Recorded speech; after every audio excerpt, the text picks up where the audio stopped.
Welcome to Radio News Hub's News Chat. It is the 30th of July 2020. I'm Matt Soanes. Today we're not going to be talking about things that are happening on Earth. Instead, we're going to look at several things that have been happening up there in space. Much of the world, of course, has been shut down for the past few months. Astronomers and space scientists have kept working, though.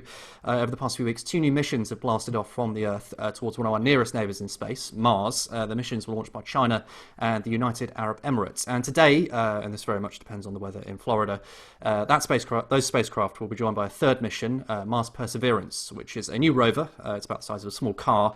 It's being launched by NASA to explore the surface of the planet. All 3 projects are trying to find out a bit more about the red planet and hope to shed some more light on some of the more enduring questions we still have about Mars, including whether it once supported life. So today we'll find out a bit why those missions are important. Also, if you've been watching the skies over the UK in the past month, you might have seen a comet called NEOWISE. So we'll talk a bit about that, and I'm sure we'll touch on plenty more that's happening in the skies above us. I'm joined by 3 guests today. So we have Lucinda. She's from the Royal Astronomical Society. She's also Executive Director of the Mars Society. We also have Professor John Bridges. He is from the Space Research Centre at the University of Leicester. He's a planetary scientist. And Keith Cooper, who is the editor at Astronomy Now. So thank you all for joining me. Lucinda, I wanted to start with a quick question to you. Obviously, Perseverance is hopefully going to blast off fairly soon. Are you excited about it? And what are your sort of highlights in terms of things that this mission could find out? Yeah, very much so. Missions like these, this is a phenomenal year with 3 missions going to Mars. As Executive Director of the Mars Society, this is like wishes, come true, absolutely. Because essentially the rovers are paving a way for humans to Mars in the future, and hopefully in the near future is what I advocate for. But obviously this mission is the pinnacle mission, finally looking for Martian past life.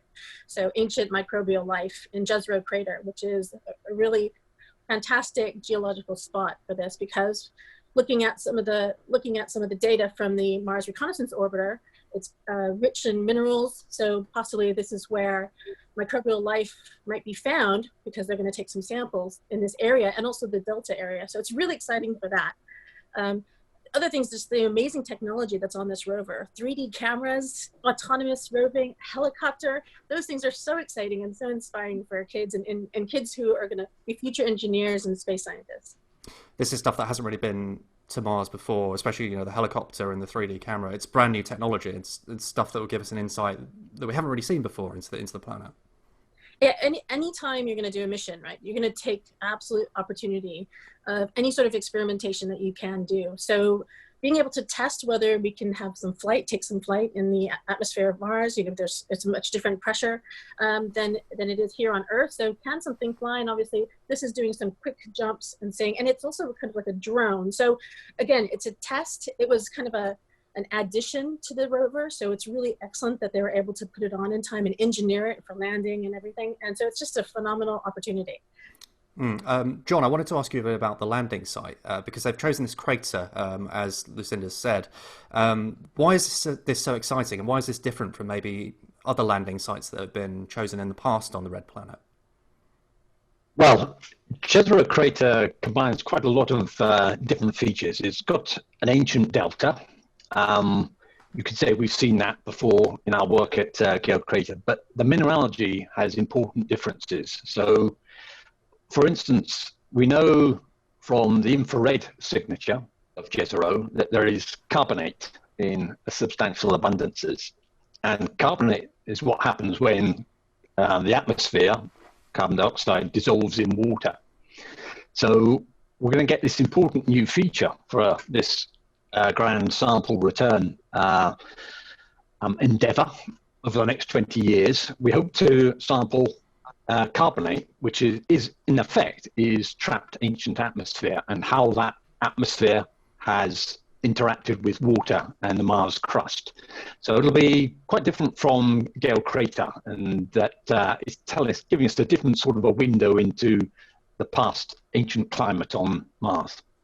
Could you tell me a bit about how Mars has changed over the past few billion years? We think it was once a bit like Earth, but now it's much colder, much more hostile environment. That's right. At about the time the ancient delta at the Jezero Crater formed, or there was a lake in Gale Crater, the atmosphere was quite thick, so sort of, 1 bar pressure, largely of carbon dioxide. But sometime around about between 4 billion and 3.8, 3.7 billion, much of that atmosphere was lost. And today, the average atmospheric pressure is only about 6.5 millibars. And so at that very low pressure, you can't stabilize liquid water on the surface of Mars. So there's been this great change on Mars, which is really dependent upon its atmospheric loss. So it had an ancient thick atmosphere and what we call sort of loosely warm and wet Mars about the time Jezero crater formed. And then over time, the atmosphere was lost. And so today we have a cold and dry Mars. And so piecing together how we get from warm and wet Mars to today's cold and dry Mars is really the big puzzle for planetary scientists like me. What are the processes? And so when we get down on the ground with the rovers and we look at those important periods of time at Gale or at Jezero, how were things changing? Why did this planet change so radically? But of course, with Mars 2020, what it's really all about, ultimately, is bringing back 500 grams of samples to Earth. That's not going to happen in the next few years, perhaps 2031, 2032. But that's when we'll really be able to throw all our analytical instrumentation at it and to help solve that big question about Mars. Mm. Keith, I wanted to ask you about rovers on Mars because back in the late 90s, I think we had this tiny rover. I can't remember the exact name of it that went up on. Yes, and it went out and it maybe got a few meters over the planet's surface and then ran out of battery. Since then, we've had these rovers which went up in the mid-2000s, which have kept going and going and going. And now we've got this next generation of rovers. There's obviously the Perseverance rover and also this Chinese rover that's going to go on the planet as well. How exciting is this in terms of the future exploration of Mars? This is a big opportunity. Definitely, and you mentioned there the Sojourner rover from 1997, and you can trace the evolution of the rovers from there. In 2004, Spirit and Opportunity landed on Mars, and they far outlasted their warranty. They were meant to last about 90 days, and Spirit kept going until 2008, and then Opportunity continued until 2018, so it was there for 14 years. And Curiosity landed in 2012, and obviously Perseverance, hopefully launching today, will arrive next year. And you mentioned there other rovers as well. The Chinese have sent one, Tianwen-1, which is also going to look for ancient biomarkers in Utopia Planitia. The European Space Agency also are working on a rover that they had hoped to send to Mars this year, called the Rosalind Franklin rover, but they haven't been able to get it ready in time, certain technical difficulties, and then with the pandemic coming down, they made the decision to delay for 2 years. So yeah, each rover has developed on one before it, with more advanced equipment. They've got bigger. Spirit and Opportunity, and as you mentioned there, Sojourner, they relied on solar power and batteries. And whenever there was a global dust storm, we all started to worry whether they would survive because it would cut the light and cut their power. Curiosity and now Perseverance, they use radioisotope thermoelectric generators, so they have basically run on the energy of radioactivity. So it's kind of like a small nuclear reactor inside the rover. Basically, yes. And, they can, whether global dust storms or whatever, they don't rely on the solar power, so they can keep going for longer, hopefully. As was mentioned earlier, along with Perseverance, there's a little drone helicopter called Ingenuity, and it's a test concept. They're going to see if it works. It should do, and it's going to make little hops. But if that works great, then maybe the next great leap in Mars exploration won't be on the ground. It will be in the air with airborne vehicles. Helicopters, balloons. We're sending a mission to Saturn's moon Titan called Dragonfly, which is also going to be a helicopter. So we may see this new wave of airborne exploration vehicles in the solar system. Yeah, because we obviously know things can fly in Earth's atmosphere, but we don't really know that much about how things might fly in a thinner atmosphere like Mars. So, the helicopter's a big test, isn't it? That's correct. The air pressure is very different, but much lower. And they've tested the helicopter in sort of vacuum chambers where they pumped in a little bit of air to mimic the air pressure on Mars, and it seems to work. You know, they're confident it will work, otherwise they wouldn't have launched it. But yeah, it is a new environment, and you don't know for sure how well it's going to work until you actually get there and do it, and you know, recover data to see how well it's working. It's a bit like when they landed on the moon for the first time. They didn't know whether we're going to land in, you know, 10 meters of dust or solid rock. Didn't know until they got there and first stepped on the surface. So yeah, it's definitely an exciting mission, and it's an evolution in our exploration of Mars. And another new thing, as Professor Bridges mentioned there, is the sample return. It's going to collect samples of rock and dirt from Mars and leave them in little canisters on the surface that a future mission will be able to pick up and then blast back to Earth for scientists here to study in depth. Lucinda, I want to ask you about something else that's attached to the rover. They've attached these samples of spacesuits or materials they think they can make spacesuits out of to the rover. I mean, you say you advocate for humans eventually visiting Mars. That must be an important big sort of step in that process, you know, actually testing out the materials we could use to walk on the surface. Absolutely, looking at how the radiation levels on Mars is going to interfere or affect the materials. Material science is a huge area of research that's really important for humans. But I also wanted to mention Moxie. So Moxie is also on board Perseverance, which is going to use some of the CO2 atmosphere and see if we can get some oxygen. And this is for future human missions. Moxie, as well. I'm assuming, is an acronym for something, because all of these instruments have acronyms. It is. It's a really good question. I don't know the acronym. Michael Hecht from MIT is working on it. Does anyone else know what the acronym stands for?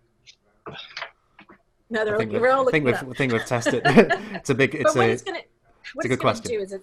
It's going to take the CO2 from the atmosphere and see if it can liberate the oxygen, and for future humans use for making fuel or for breathing, and also in the future if we can make water. So these are all really great experiments that are paving the way for humans to Mars. These are the basic resources you need to survive. You need your oxygen, you need your water, and you need possibly a way to make fuel as well. If you want to get to Mars, obviously you're going to have to take all your fuel with you, but if you can make your own fuel, then that's a bonus. It's because there's a lot of mass. Well, a heavy lift launcher can only take so much mass, and we don't want to bring all our fuel with us. So if we can make it there on the surface, it's called in situ resource utilization. So if we could sort of live off the land or create what we need, just like we do here on Earth, we are digging up the dirt to make everything that's probably in your office right now, or growing things in the dirt to maybe, for the clothes that you wear. So just materials that we're going to get from the soil and the atmosphere that we can make from on Mars. John, you mentioned earlier about these samples that are going to be sort of collected by the rover. I understand they're going to be sort of packaged up, ready to be returned at a later date. How important are these samples? And I know you do quite a lot of work on sort of the samples from space. What would you look for in these, and what could they tell you? Well, I think Lucinda and Keith have already mentioned Apollo, and I think there's a nice analogy there, and that Apollo really moved forward analytical instrumentation. We had 380 kilograms from Apollo, so nothing like that. We're talking about 500 grams in about 20 to 30 drill cores. But I think what that's going to do is going to push our instrumentation techniques so that we can analyze really minute samples and get a lot out of them. So that's quite an exciting aspect as well. In the same way that Apollo really meant that we cracked things like radioisotopic dating of rocks to work out how old the moon is, I think we're going to see a similar sort of set of developments related to Mars sample return. So there's all that side of it. In terms of these samples, I think the big question on Mars 2020 will be what to drill and what to leave behind.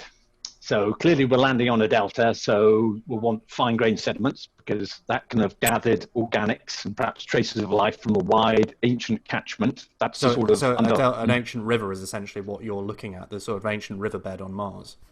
Yeah, or a bit further downstream, if you like, in the delta, where the river flows into a large standing body of water. So we've got has a large catchment area, capturing any signs of life from a wide part of the ancient warm and wet Mars surface. So if there were any signs of life, and that might be isotopic signs, combination of organics and some of the sort of signatures like chemical signatures like chirality, sample return is really going to help, because even with a fantastic lab like Mars 2020 or Curiosity, there's only so much you can do. When we get those samples back, we can do replicate analysis. We can do work on very small amounts. So say somebody in one lab says we found life, then someone else in another lab is going to say, I don't believe you until I've analyzed it. So it moves our search for life beyond Earth to a sort of to a higher level. It's definitely moving us forward. So we're going to be able to do an awful lot with those 20 to 30 drill cores, I think. Keith, I wanted to ask you about, we've been talking about the potential for life on Mars. How big a development would that be if we find, evidence of microbes or ancient life on Mars? I'm assuming you're going to say it's going to be groundbreaking, but how much could it tell us about our place in the universe? Oh, it would be huge. Potentially, the biggest discovery in science, some might say. It would be, we don't know whether there is life on other planets in the solar system or in the universe beyond Earth. We don't even fully understand how life originated on Earth. So if we could find life elsewhere, that would tell us a lot. It would tell us that life isn't necessarily unique to Earth. Problem with Mars is that Mars and Earth share a lot of material impacts, smack into Mars and blast off chunks of rock that then fall as meteorites on Earth and vice versa. So it's potentially possible that if there ever was life on Mars, that it could have come from Earth or vice versa. But yeah, it would still be a huge discovery. I mean, in 1996, they thought they'd found fossilized remnants of life in a meteorite that had fallen from Mars, and that was very controversial, and I don't think most scientists believe in that anymore. But even then, we saw that President Clinton made a statement, and everybody got excited for a while. But even if there is life on Mars or beyond, or there has been life on Mars in the past, it's probably only microbial. We're not talking about little critters running around on the surface or anything. So that might tell us that microbial life may be more common in the universe, but whether more complex life, like ourselves, would still be an unknown question. But before Moxie, I found out what it stands for. MOXIE, the instrument that creates oxygen. It's the Mars Oxygen ISRU experiment. So I don't know what ISRU is. It's another acronym within an acronym. In situ resource utilization. Oh, yeah. Okay, so we have an answer. We have an answer for that acronym. Brilliant. Keith, obviously you were talking about potential for life beyond Mars there. In terms of what this might suggest about our universe, if we do find life on Mars, it would suggest that maybe at least simple forms of life are quite more common than not. If you've got the basic ingredients to bring them together, if two planets in our solar system have forms of life, obviously there's lots of life here on Earth, but there may be life on Mars. It would suggest that maybe it's a bit more common than we assume. Definitely, assuming they have independent origins, life on Earth and Mars. The chances that life would independently develop on two planets in the same solar system, if that can happen, then the likelihood then you would think is that it could happen elsewhere. You still do need a planet that has conditions that are reasonable for life to develop, although we are finding extremophile life, which is microbes that can survive in all kinds of extreme environments, highly radioactive or very dry environments, or, there've even been experiments, I think it was Surveyor 3 that went to the moon, landed on the moon, and when they brought it back, they found some microbes that survived the journey from Earth to the moon and back again. So life can even potentially survive in space. In terms of looking for life beyond our solar system, we can look for biosignatures in the atmospheres of planets around other stars. Things that are in disequilibrium, like methane and ozone. We can also look for intelligent life. For technosignatures, things like we're looking for radio signals and optical signals, and artificial technology. Maybe something that's passing in front of a star and blocking its light, some kind of space station or something, we don't know, we're looking. So that's the search for extraterrestrial intelligence. But finding life in the solar system, microbial life, is certainly the first step on the rung to, finding life beyond our solar system and understanding a little bit more about where we came from. Mm. Lucinda, we touched quite a lot on Perseverance, but obviously there are 3 missions that are going to be up there on Mars that are heading to the planet right now. They've got this mission from the United Arab Emirates, which is a first for the Arab world, and also another Chinese mission going to Mars. What are they looking at on their missions? So the HOPE mission from the UAE, which launched from Japan, working with JAXA, they're going to be studying the atmosphere of Mars. So they're going to look at the past and present. Hopefully can tell them a little bit about what happened to Mars' magnetic field, how did the solar wind from the sun affect it, and that's really interesting because we are protected here on Earth from a magnetic field for the radiation levels that we receive. And so what happened on Mars, if there was life before, could this loss of a magnetic field have affected some of that? So it's really excellent work that they're going to be doing, and they're only focused on the atmosphere of Mars. So that's really great. China's doing a 3-part mission in one. It's just amazing. Maybe they're trying to catch up with the rest of the world. I'm just so impressed. But they're going to be obviously launching an orbiter, so it's going to be in orbit around Mars, and then they're going to have a lander, and that's going to deploy a rover. So, and it's also going to be looking for life on Mars. So we're going to have essentially 3 missions on the surface of Mars. 2 missions on the surface of Mars, correct? Because the UAE is going to be in orbit come February 2021. So, and both of them are going to be looking for Mars. I wish ESA was joining them, but I completely understand, COVID just kind of threw a complete, spanner in the works, but it's just amazing. We can wait another couple of years. And people have been kind of thinking about, why are we doing this during COVID? Well, Mars only has an opportunity to land every 2 years. So that's why, and I'm just really impressed that they're still going forward with science and taking advantage of this opportunity.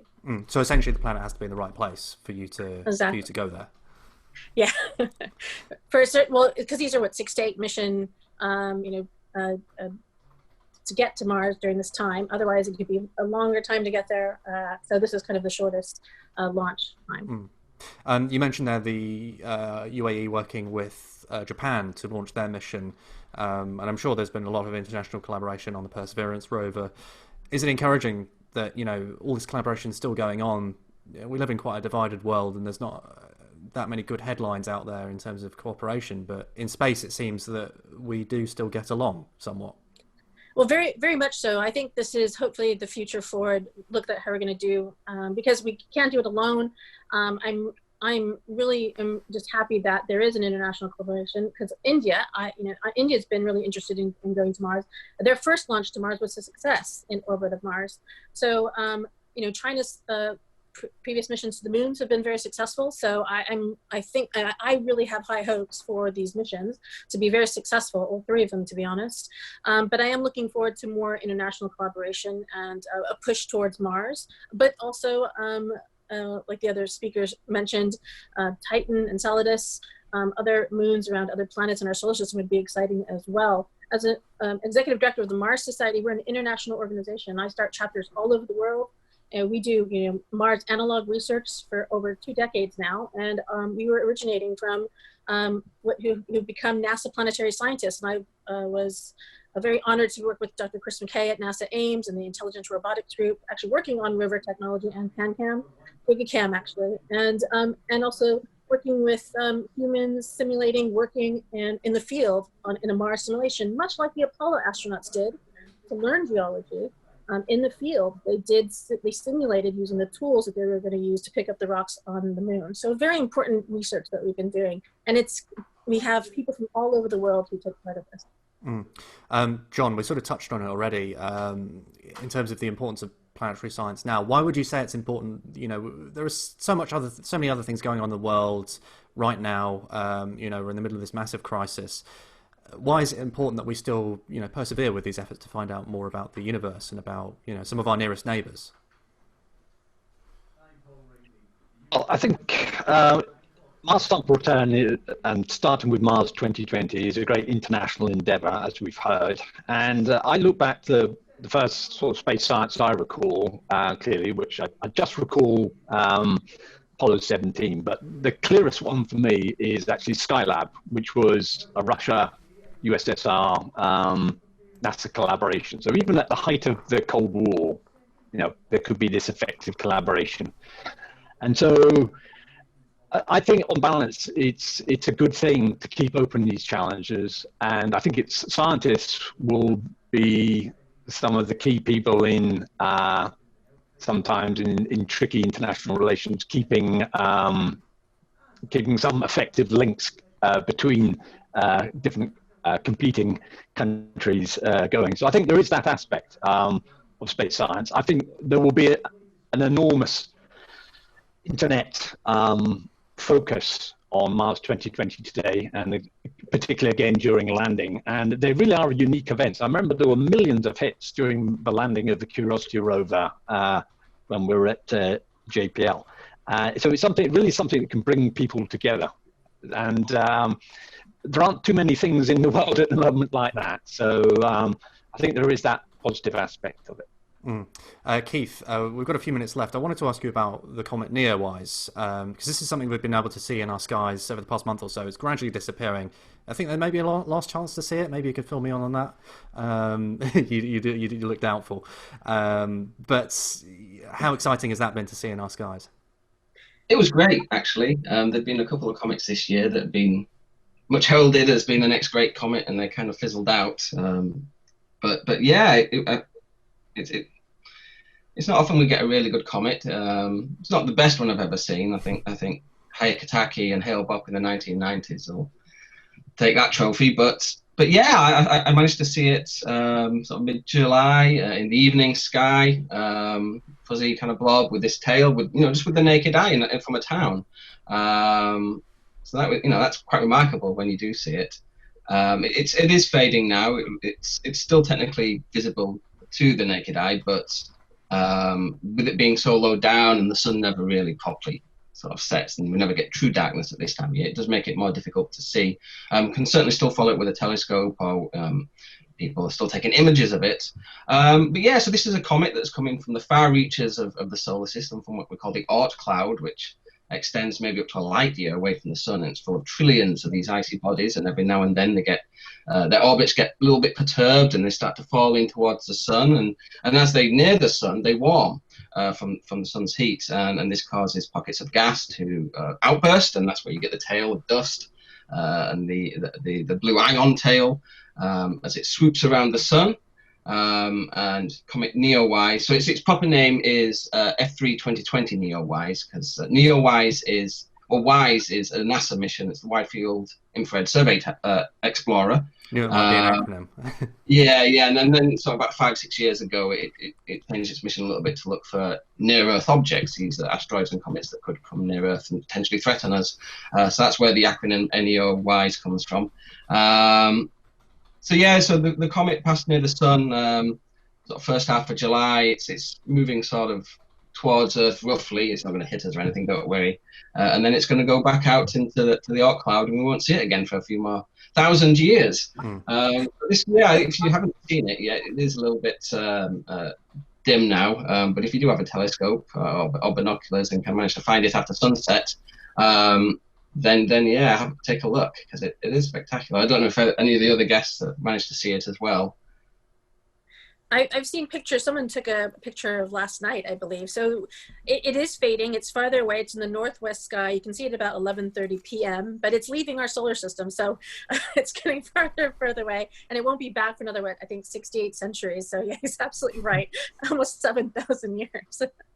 So it's a great opportunity. And I've seen so many, we've got, the Royal Astronomical Society has received lots of pictures, and we've been posting them on Twitter, and they're so impressive. They're amazing. Beautiful, beautiful imaging. Ask you about something, when we were talking about looking at the skies and things you can find out from Earth. You're involved in National Astronomy Week, which is coming up in November. Could you just tell me a bit about what you're doing with this National Astronomy Week?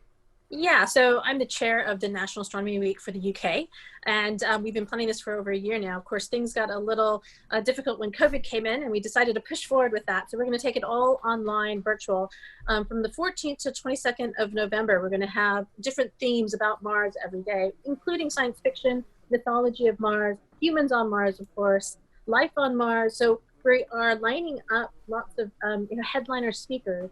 So we're still planning that now, but we're expecting an hour of kids activities given by science centers around the UK for about an hour in the morning, and then evening talks and hopefully some remote observations from astronomical societies around the UK. So we are looking at Northern Ireland, Scotland, Wales, and not just England. And we may even do some around the world. And it's interesting, Professor Bridges from Leicester, I just did a 6-hour Jupiter remote observation with them and trying to figure out how we could do this. And it was so much fun looking at Ganymede across the face of Jupiter. It's absolutely possible. This is common for astronomers to do remote observation, obviously. We were looking at Jupiter in the UK, observing it from the UK, from the telescope, infrared telescope facility in Mauna Kea, Hawaii. It was amazing. So this is what we want to bring to the UK to inspire people to look up in the night sky. So that's November 14th to the 22nd. Brilliant. That's about all we have time for today. So I just want to give thanks to our guests. We've been talking a lot about Mars, about space. Lucinda Offer from the Royal Astronomical Society, also Executive Director of the Mars Society, Professor John Bridges from the Space Research Centre at the University of Leicester, and Keith Cooper, who's the editor at Astronomy Now. Thank you all for joining me on News Chat from Radio News Hub.